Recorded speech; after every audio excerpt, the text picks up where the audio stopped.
Hey, what's going on? Welcome to the Mile High Five podcast. My name's Doug Cunnington, and I have my buddy, producer Chris, joining me today. How are you doing? Doing good, Doug. How are you doing?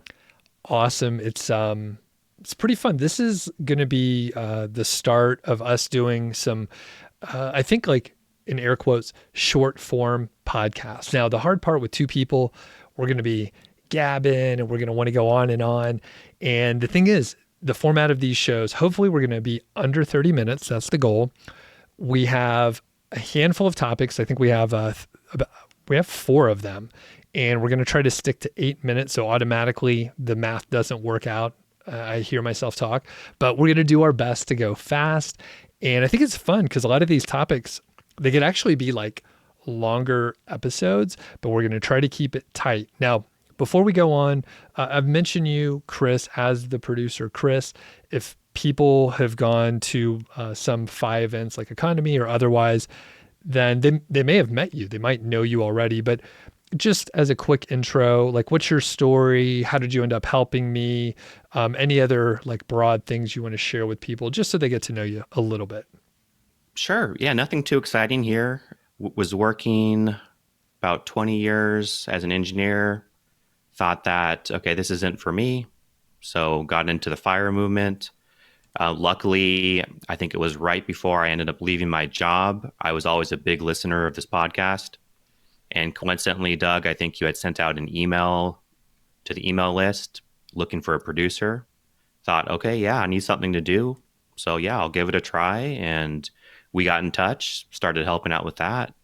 You're the most overqualified podcast engineer, and I appreciate all your help. And I'm glad you're going to be joining me on a couple of these episodes. And we're just going to jump into it. Now, the fun part is if you're watching on YouTube, you're going to see a timer that I'm going to put up here because we are indeed going to try to stick to just 8 minutes or so per answer. And we're gonna fail at this. I actually already know that, but we'll do our best. It'll keep us a little bit tighter.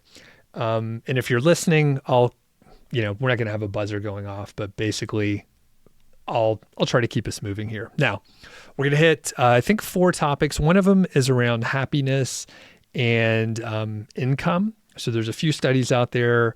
I'm still pondering this, and I think it's going to be something I think about a lot. We'll talk about toys and spending. I have been buying guitars and actually like just been spending a little bit more money recently. We'll also talk about inflection points in our lives, which, I mean, those could be like full on memoirs and stuff. We also have something about my thoughts on Elizabeth's retirement. So those are the main four things we're going to get into. And I'll kick it off with this happiness and income studies. So I have been pondering this. This topic is going to come up in some other episodes, but many of us probably remember the 2010 study by Daniel Kahneman that it appeared to show that income was strongly correlated with happiness at lower income levels, but about 75,000 is where it leveled off, and it didn't really have much of an impact on happiness. And I remember so many of us, especially when we're frugal, we're like, yeah, I'm happy. 75,000 is all I need. And then, I think I internalized it a little bit, but then in 2021, another study by Matthew Killingsworth at Wharton kind of had a contradictory conclusion, and it was based on smartphone-based happiness tracking. So I'll actually link up to the original studies so that you could go check them out as well. But basically, this other study showed that you could be happier at higher income levels. So like 150, 250, 500. And what happened was Kahneman and Killingsworth, they worked together on a new study, and basically it showed that I think Kahneman's original study kind of looked at the lower end, and then Killingsworth looked at the higher end. And I'm still pondering this because I feel like more money can make you a little bit happier if you're using it in air quotes right way. So I think like everyone's mileage is going to vary a little bit, but I kind of viewed it as like a scarcity versus abundance mindset where like if you can figure out ways to use money to make you happier, then that can actually work. And it's not obviously, it's not buying guitars, like that doesn't make me happy. But if I get a guitar and then I could play music with my friend Tyler, he plays drums, that's good. Like that's a way to use the money to spend time with people, which I think can make you happy. You could extend this to renting a house and then inviting a bunch of friends to come over and you hang out in the mountains or whatever. So I'm still pondering this. There's ups and downs and everyone's different, but I'm curious, Chris, like, what do you take away from a study like this? I think along the same lines as you, Doug. I've not read the original Kahneman study, but I've heard about it, heard it referenced many times, and it makes sense to me. And I think just based on my own experience too, your thoughts on maybe it's abundance versus scarcity mindset. I think I see that in my own life. I know a lot of people who, whether they have a lot of money, a little bit of money, their life's not going to change. They're kind of already set in their habits. Maybe they're very frugal. They like to do simple things, just kind of sit around the house, hang out with friends. And no matter how much money they end up getting, they're not going to change. But I also see other people who maybe if they do get more money, maybe an extra $10,000, they're going to use that. They're going to do bigger trips. They're going to buy more things. They're going to be happier. So I think it all just depends on the person. And it's hard to have just one study that kind of overall has I guess, the specific conclusion. Yeah, totally. And it's like people change too, because I could think back when I was 25 or whatever, and I had a different outlook and I had different goals and I spent time in a different way and I had different hobbies and stuff. So like things could like dramatically shift and you could probably drift in one direction or another, or it could be, thinking of die with zero and time bucketing and like, doing the activities at the right time in your life. So like right now, in my mid 40s, I'm pretty healthy. I'm in shape. I could probably do like more adventurous kind of things just in general. But when I'm like 75, I mean, I'm probably not going to be as able to do certain things that are just like more physically demanding. So like knowing that and knowing like when you can and should, maybe spend money, that could be, that could be really important. And then, I guess if you're on the lower end, $10,000, like if you're making $25,000, $10,000 more is like fucking dramatic, right? But it's like if you're making $180,000, 10,000 is like not like it's not going to move you to any other like happiness level. Like you're roughly doing the same thing. It's obviously just a much smaller amount. So definitely a lot to unpack here. So I actually have 3 episodes that I think you have listened to, Chris. Carl and I recorded these like last summer in 2024. We're doing a happiness series and then like busyness happened and we weren't able to finish it up. So I have at least a couple more episodes plus it's like this information, which kind of like turns a lot of stuff upside down, or it's like there's a section where we want to talk about community and turns out you don't need money to have good community and you get a lot of happiness and fulfillment from the relationships that you have. So with that in mind, like you can make things less important or more important depending on like what aspect of happiness you're looking at. So any other thoughts on this studies? I think just in general, happiness is so complicated. You think it would be easy. It's just finding things that light you up and that's it, right? But no, it's like you're saying with all these studies, there's all these variables, there's all these complications, and it's really personal too. And everyone just needs to find kind of what makes them happy, and it's not a one size fits all, whether that's associated with money or associated with anything else. So it's just, yeah, it's a tough topic. So I think I did listen to those episodes with you and Carl last year, and I know you're going to have a couple more coming up. So I think for everyone, it's going to be good to kind of listen to all those, probably at least a 3-part series right now, and just kind of get everyone's thoughts on how they interpret happiness on their own.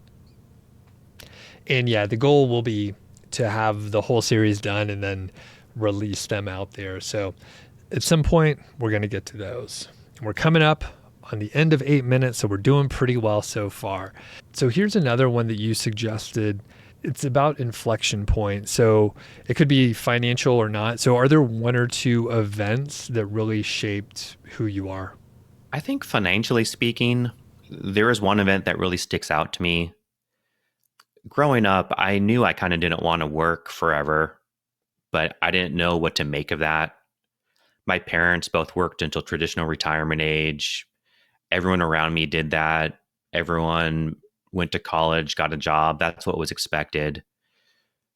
But fortunately, a couple years later, when I started my career, I overheard some other coworkers talking about the book Rich Dad Poor Dad and some of the concepts in there. And that kind of caught my ear. I thought, hey, I should check this out. And so I picked up a copy, read through it, and just kind of latched on to some of the ideas in there about kind of having your money work for you. And of course, that led me down the rabbit hole of just personal finance and investing, and kind of got a jump start there on, okay, just save, save, save. And then hopefully one day in the future, I'm not going to be beholden to a job. So that kind of changed my life right there. Very cool.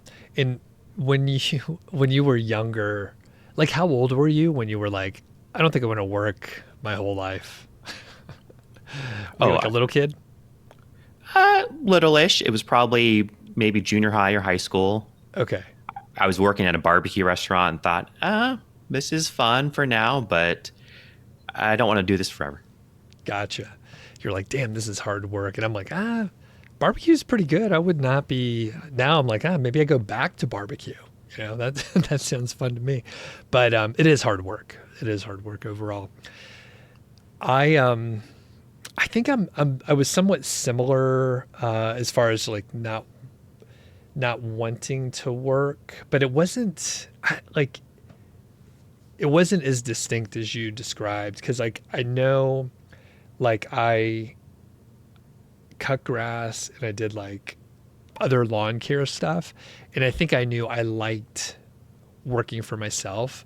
So some of my friends worked at the grocery store, the barbecue restaurant, or whatever, but I was like, I don't want to do that. I'm making so much more like cutting grass myself, and I don't have to put up with any crap from anyone else. So I think I knew that, but then I forgot about it as like went to school, kind of good at math. People push you into engineering, and then, it's fine. Like I was fine with numbers, but it turns out I didn't really love the stuff. So, well, and I'll jump to my inflection point. So there are two main ones that I'll highlight. One was in 2013. I was kind of burned out on like listening to podcasts about beer brewing. And I was super into homebrewing beer and judging. And I was like, I would listen to whatever, 20 hours a week of like brewing podcast. Really loved it, but I got burned out, and I was like, I'm going to try to find a new podcast. And I found Smart Passive Income, and I was just browsing. I was not interested in side hustles. I wasn't interested in entrepreneurship, but I was like, that sounds interesting. I'll check that out. And then I got hooked. That sent me on like an obsession where I was interested in building websites and SEO, and I was able to like earn money on the side. I thought it would be great if I could earn like $300 on the side. But within like 6 months, I was making like thousands of dollars, and it completely changed like what I thought I could do. 2 years after that, I got laid off because of the second inflection point. And that's when my wife and I decided that we could live anywhere. And we were like slow traveling a little bit, like kind of testing it out. We worked remotely, and we were like, we can move from Atlanta. So why don't we head out west? So we ended up in Montana, where we were visiting for about 3 months. And we ended up staying in Bozeman for a few years, and then we moved down here to Longmont after that. But basically, like just making the big decision to like put our stuff in storage, sell the condo and like hit the road. Technically, I think we were like digital nomad types, but we didn't identify that way. I think for some reason we were proud that we had like, normal corporate jobs that we, could do remotely. But as soon as I moved, this was like my fuck you money point, by the way. This could be a whole episode. Basically, we were doing pretty well. I was earning money on the side and we moved. And then I called my boss and I was like, hey, we moved. My wife got a job, so would love to work it out. And they said, I think we can. But then like 2 weeks later, they laid me off. So it was on the front end of like a bunch of layoffs. So it wasn't directly because I moved, but it was because I moved. And that was cool. Now looking back, it was just like, here's your options. And it turned out great. I was happy to be laid off because I was like, now I don't have to have the balls to quit. I could just get laid off. And then I had a chance to do my own business and all that stuff. Yeah, that's cool. I think that highlights the point too. I think a lot of these inflection points, both of us have these same stories. It's, you never know where it's going to come from. We weren't expecting, I wasn't expecting to have someone bring up Rich Dad, Poor Dad. You weren't really expecting to get laid off, but just, it happened, it changed our life. And it's just kind of weird to think about what would have happened otherwise. But I think we're very fortunate to have these chance events. When you picked up the book, or when you were hearing about the concepts and stuff, did you know that it was going to change the way you thought about money and lifestyle and stuff? No, not at all. And I think I'd heard some conversations around the office and just thought, oh, you can make money. It was probably, mostly focused on real estate, but it was just opening my mind to there's other ways to make money versus being a W-2 employee. So that's what really blew my mind. I think in the book he talks about, a lot of real estate, but also I think he had like a Velcro wallet business. So there's just so many things out there, and just, I don't know, just open my eyes to different opportunities out there. Got it. Very cool. Yeah, we can go on and on about this, and I'm sure there's other inflection points. But in the spirit of making sure we're hitting our time, we're doing pretty damn good, though. I got to tell you. So before we go on, no sponsor for these like short bonus episodes so far. So number one, if you have a company and you want to sponsor these, let me know. Also, you can help out the show in a couple ways. One, you could leave a review out there on like Apple Podcast is really good. Spotify is fine. The other thing, there's a Buy Me a Coffee out there where you can become a monthly member. There's a little extra content out there. I'm trying to do a better job giving like sneak peeks and other basically benefits if you're supporting the show. So it does help out. It does cost money for us to do the show. And also, Chris, I've mentioned this a couple times on some other, I think, emails, maybe other shows, but like you've been doing this for free, which is fantastic. I really appreciate you doing that. But one thing I want to do is give you the Buy Me a Coffee money. And that should happen if we're able to get another sponsor. And we just want to like break even-ish. I got stickers if people want stickers too. If you see me at a live event, I should have stickers, even these collector ones with, me and Carl on there before he split. So as we move on to the next topic here, let's go to toys and spending. So I have been getting guitars, and I'll tell you a little bit about it. I'm curious your thoughts and then some of the toys that you have. So in 2021, I was like, I think I maybe should get a nicer guitar. I'm not that good, but I like to play and it's pretty fun. And I went and I got a Gibson LG2. It's really cool. I love it. And it kind of set me on this path to actually like get more guitars that are like fairly expensive. So like a Gibson LG2 is like, the list is maybe like $2,600. So it's like a pretty decent chunk of money. and it was a big thing, and I was like very nervous to do it, but it made me very happy. So as I've gone on, I've actually purchased more used guitars. The good thing when you buy a used guitar is it's like a car, like it depreciates very quickly most of the time. Depends on the specifics, but most of the time it does decline in value fairly quickly. If you get a relatively good deal, like from Craigslist or like Facebook Marketplace, then you'll be able to potentially like buy the guitar at a okay price. You could have fun with it, you could play it, you use it, and then you're able, usually if you want to resell it again. And if you got a relatively good deal, you shouldn't lose money, or it's fairly minor. So I have only traded for another guitar, and I think I got a pretty good deal. So I had this old like 1930s pre-war guitar, and I had fun with it for about a year. And then I wanted to get a different like National resonator, and a guy was open for a trade, and I was looking for exactly what he had. He was looking for exactly what I had. So we just traded straight up. So at this point, I've like leveled up. Now, right now, I actually have a Martin 0015 for sale on Craigslist and Facebook Marketplace. Now, the cool part, I got a great deal on it because it was kind of dirty, and I cleaned it up, and I got probably like 50% off when I bought it. And I'm going to be able to, make some money on it, and I want to get a new guitar. So I've been having fun doing this. So number one, Chris, if you have any questions for me, let me know around the guitar. And then if not, then I'm curious what toys or other things you're spending money on these days. Okay, so I actually have a twist. Maybe it's not a twist, but it's exploring more of what you're doing here.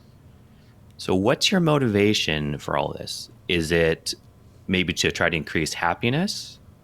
Is it the thrill of maybe finding a good deal that you could perhaps flip and maybe make some money off of it? Is it more motivation knowing that if you have a nicer guitar, it'll help you, I guess, help motivate you to play more? So kind of what's with this? Like, what's the motivation behind doing all this? Great question. One is around the process. So I think at the root of this is me watching YouTube videos where people have gear, and they're like reviewing different gear. So like I am made aware of things that I did not know before, and I'm like, that's kind of cool. The good part is I'm kind of learning something, right? And I'm also happy about the process of like researching the gear and then looking and then seeing like, oh, I have heard of that. And oh, this one's a little bit underpriced for what I think, or I think I'm just going to have fun. Now, I don't think I get like greater motivation from having a different guitar, because like I actually have purchased several over the last couple of years now. So it's like I have more than what I could play, and because I've leveled up like the quality of the gear, they're all really fucking nice. So like I have more than I could actually play, and they're really nice to play, and I feel good about having them and all that kind of stuff. So overall, I think it's the hunt, a little bit of the negotiating, and I just find that fun. I can see after I do this a little while that like I'll be like, it's not as fun anymore, and I have like the guitars that I want, and they're really nice. But the cool part is like I'm able to like level up as I'm getting a good deal, and then negotiating well in the future. So yeah, it's just fun to have this stuff, I think. Gotcha. Yeah, that makes sense. I've always been a big Craigslist person, Facebook Marketplace. I used to play guitar. I haven't done it for a while, but same thing. Probably about a decade ago, it was just, okay, I want to try maybe a Gibson.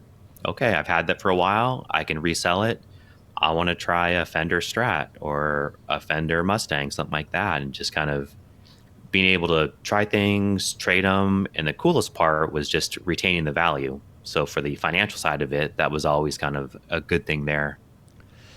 Yep. And I think, you know, testing it out, and that's the thing, it's like test it out for a little while and then I'm like, okay, like that was fun, but I'm okay to let it go. I'm not like attached to it emotionally or anything. There are a couple that I probably won't do that with. Things could always change, but like there's a guitar that I got on my birthday a couple years ago when we were down in Santa Fe, and it's a National Resophonic. It's a mahogany body, and yeah, it's just has a cool vibe, and I really like that guitar. And I bought it brand new, and it was on my birthday, so a little bit special around that. So I'm curious, any other kind of toys or spending in the last couple of years for you? No, I have kids, so no. No, I think on a serious note, it's more towards experiences, and just as you and Carl have been talking about on this show, it's just Die with Zero hit me as well. And it's just realizing that, okay, there's, you know, spending is good. It's not necessarily bad, but if you have specific experiences you want to have with your family and friends, you know, it's tough sometimes, but at the end of the day, I think it's worth it. And so just a lot of the spending in the past couple of years we've been doing as a family is just taking those trips, going to concerts, making those memories. So that's kind of where I've increased my spending recently. And looking back on it, yeah, there were times where it's tough to spend. You know, I'm a frugal guy. We'll talk about in the sound check some of the stupid habits I have, but it's hard to get over. It's kind of ingrained in me, but I kind of want to force myself to get out there, make these memories, because I know looking back on it that they're going to be worth it. And so that's kind of where my spending's been recently. Yep. 100%. I'm trying to think of ways to do it, and actually leaning back on the, you know, the happiness topic. It's like if you could come up with ways to spend money so that you could spend time with your family and friends and that sort of thing, like that's going to pay off more than, you know, me buying another guitar. There will be a point where it's like diminishing returns and that sort of thing, or, you know, like Fight Club, the stuff you own ends up owning you. So I don't want to end up in a situation where I'm just like, I can't do stuff because I have like too many whatever like physical things around here. And I mean, I'm not like a like really superficial person as far as like things that you buy. It's just like this little like this guitar habit has been fun, and you know, I could exercise my mind by learning music and the coordination and like trying to play stuff. And then, like as I mentioned, shout out to Tyler. Been playing some music with him, and that's been cool because I'm not that great of a guitar player. I don't know how good of a drummer he is. He could be fine, but he doesn't complain about how bad I am. We just like play really loud, and it's fucking awesome. It's so fun. Side note: I got a new amp because like to play with a drummer, like you need like a pretty loud amp. So I went to Craigslist, found a nice. It's a Fender Blues Junior, and normally they're like $850, but I found one used. I'm a haggler too, you know, so they were asking like maybe 450 or 500, and I think I got it for like 360. I mean, like I'm pretty sure I'll be able to sell it for more than what I bought it for, and I'll be able to use it for years. I mean, it's like mint condition. I don't even, it's like I went to Guitar Center and just bought it. Like there's no signs of wear or anything like that. And it's so loud. It's fun. It's fun to crank it up. Did you get to do any of that when you play guitar? Yeah, I did. Right. I was into amps too, some tube amps, and Yeah. I only played a couple shows with some friends, but it's always fun. Yeah. Okay, so the big question now is, do you two have a band name, and when is your debut going to be? When do we get to hear this? We don't have a name yet, but That's yeah, the first thing, man. unclear. Yeah, I think Elizabeth was like, "Hey, like, why are you getting an amp?" And I'm like, "How am I going to be in a band if I don't have an amp? You know, like, am I just going to like plug it into the computer or whatever?" So anyway, all right, we went a little longer on that one, but I think it was worth it there. So Tyler and I will work on a name. One thing I have all this like recording equipment and stuff. So like I did bring in just my audio recorder. So there's some stuff of us playing, so I could actually try to pull some of it out. I think some of it's okay, but like, I don't know. We're having a good time, but it's pretty cool. So let's wrap that, and let's see. You have this one, so why don't you read this one out, and then we'll go from there on Elizabeth's retirement. Yeah. So specifically, this is a selfish question, but I bet a lot of the listeners have the same thoughts. We've heard from Elizabeth. We had the original show where she announced her retirement. There was the follow-up. I think it was 1 month later with Dusty. And I know you have a new episode coming out soon talking about maybe a 6-month update. But this is all from her perspective, kind of her thoughts on how early retirement's going, what she's doing. But what are your thoughts, Doug?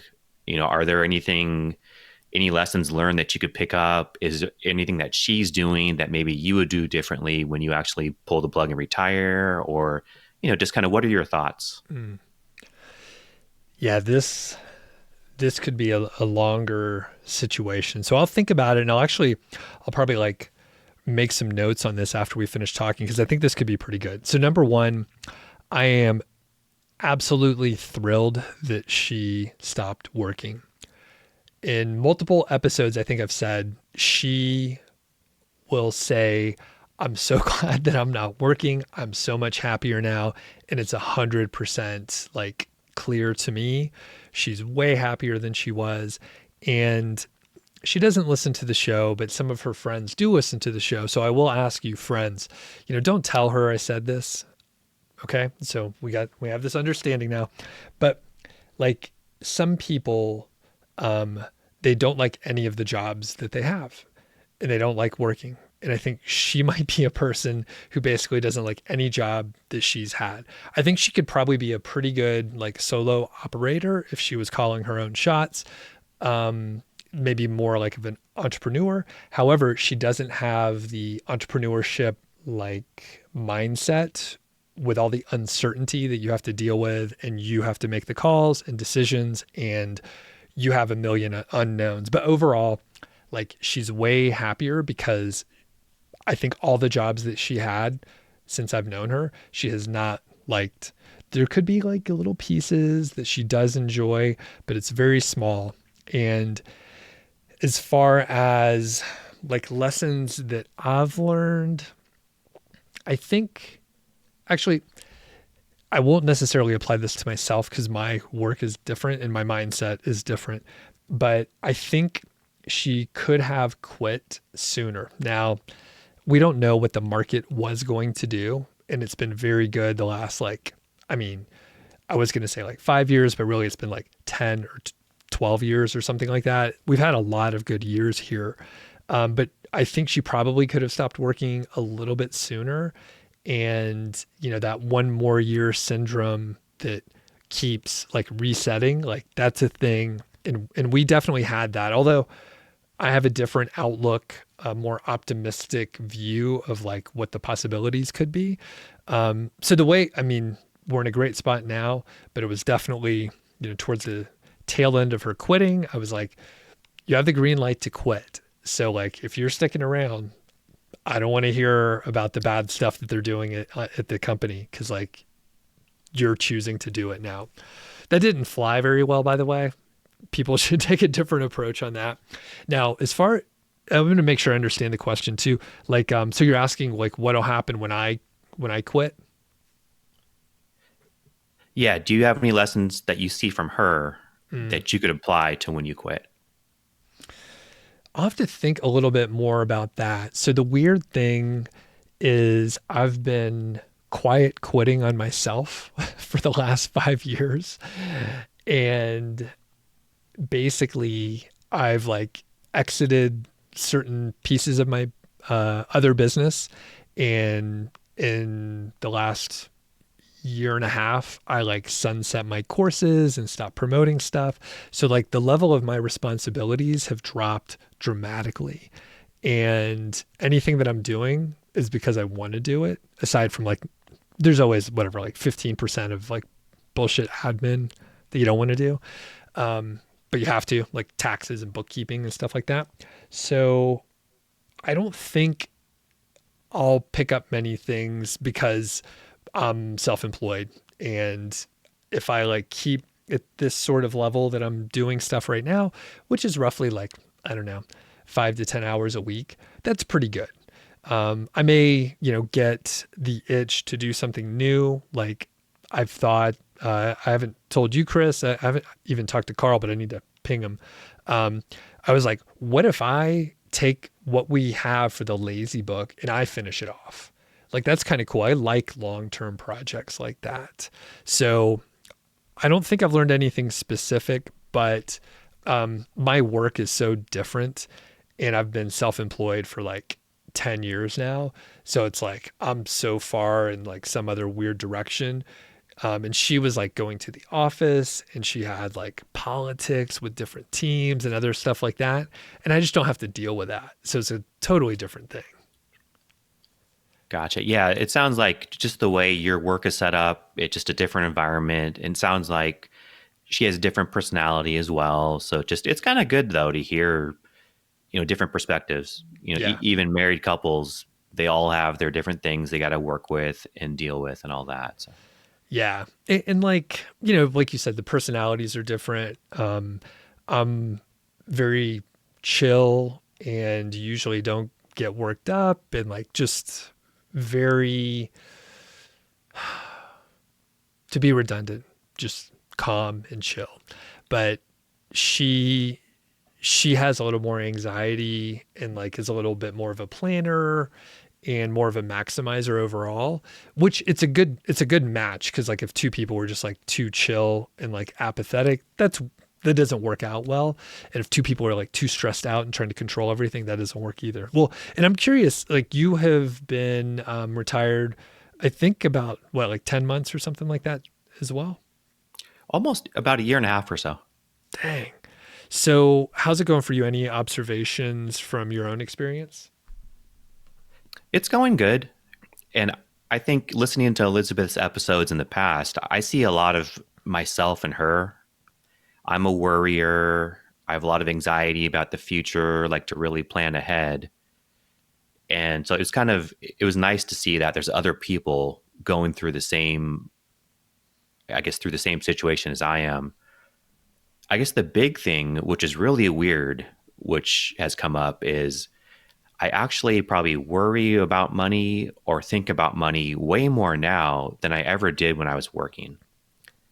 And I think it's because in the past, it was always, I'm a career W-2 employee. So always had that steady paycheck coming in. And that's what I got used to after 20 years.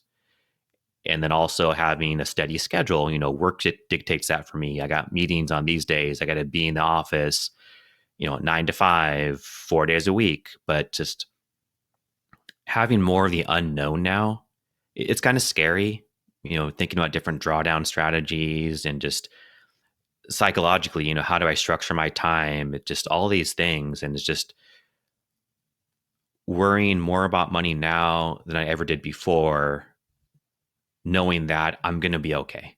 So it's all in my head. It's just a real struggle to get through. So just I think it'd be fun, to meet Elizabeth one day and kind of talk through some of these different challenges and kind of we could probably laugh about it and say, yeah, we're going through the same things, or maybe give each other advice. Here's how I handle this, and we could be our own little support group. I was gonna say, yeah. I should just like have you guys exchange numbers. You could text back and forth. Yeah, I was gonna say your voice sounds so calm. Like you don't sound like you're anxious at all. But yeah, you sound very chill. It's my, tough exterior. Yeah. Well, and it's interesting because I think there certainly was a stretch where Elizabeth was thinking about money more, and the interesting thing is like probably both of us are like at our most wealthy that we've ever been because we oversaved a little bit. The market's been up. You're probably, and I realize, and I think you do too, Chris, we're self-aware. This is a weird fucking problem, but it's just like, we're looking and we're like, we were under budget And we're literally like, what if we eat out more? Which is like the opposite of what most people are doing. They're like, don't eat out so much, it's expensive. And we're like, maybe we could help local businesses by eating out more, and we don't have to do dishes. And even though it's a little, less healthy usually, we're like, maybe we'll eat out more. Again, weird problem. Usually the opposite advice that you might hear from, financial podcast or whatever. So yeah, very interesting. Well, this has been very fun, Chris. We generally failed at what we were trying to do. It's been about 41 minutes, plus we got the sound check, but we're going to make this tighter. And, to the point earlier, like how my work is, I was like, I have more thoughts in my head and I want to talk to people about it. And I was like, Chris, maybe we could record these like one-off bonus episodes occasionally and see what happens. So I had a blast. Thank you for joining me today. Do you have a blog? Do you want to tell people where they could find it? Yeah. So I have a blog with a friend called Epic Financial Journey. And it's just two of us talking about personal finance, financial independence, and just giving our own thoughts. So we'd like you to come over, come hang out with us, check it out. Cool. Awesome. Well, we'll wrap it up here and stick around for the sound check that's coming up later. And I haven't told you this yet, Chris, but I recorded a little like a buffer jingle on the guitar. So when people hear the guitar on there, that's me playing. So be nice. I'm doing my best. But I was like, yeah, for these episodes, I'll record my own little soundtrack. So, well, Chris, this has been really fun. We'll talk to you soon. Catch you later. All right. So I think things are working here. Yep. So, Chris, you had a great idea for a discussion topic. And what are some of the ridiculous frugal habits that we have? Both of us are doing well financially, but there's some things that we do out of habit or don't even move the needle. So what do you do? What are some of your silly things? I have a couple things. I'll go to the grocery store and I'll look at buying things based on lowest per unit cost. It's usually generic items or whatever's on sale, but I'll look at that tag and it's got to be the best price per pound or price per ounce, not based on what I want to buy. So it's just a habit I've had forever. I'll similarly go to a restaurant and I'll look for low priced items on the menu. I won't get what I want, like the steak or the special. It's just, okay, this burger or this chicken, it's happy hour. That's what I'm getting. Oh, I was about to say I've gotten over that one, but I haven't, because like we've been looking at like happy hour places and we've been going to them. That said, I have gotten over like getting the steak that I want or whatever thing on the menu. I'm pretty good on that now, but I 100% go for the unit price stuff. I'll look. Sometimes I'm like, you know what? It doesn't matter. I don't need to get like whatever, the giant, huge economy size thing. I'm like, I'm not going to be able to eat all this stuff. So I do look, and sometimes I will make decisions that way. Big thing at the grocery store for me is the meat that's going to expire. So it's marked down. I love that stuff because I'm like, I'm going to cook it today. It's all good. It's not like they sell rotten meat or whatever. So I get that all the time. Love that stuff. What else do you have? What else do you do? I go to different events, different fairs or sporting events, and I always walk by different booths and I always pick up the free items. There are these cheap headphones, there are air fresheners, chapstick, and for some reason it's free and I just pick it up. I mean, it makes no sense. I have a pile of all this in my room for the past decade or two, and it's just sitting there. I never use it. I never throw it away because I think someday I'm going to use this.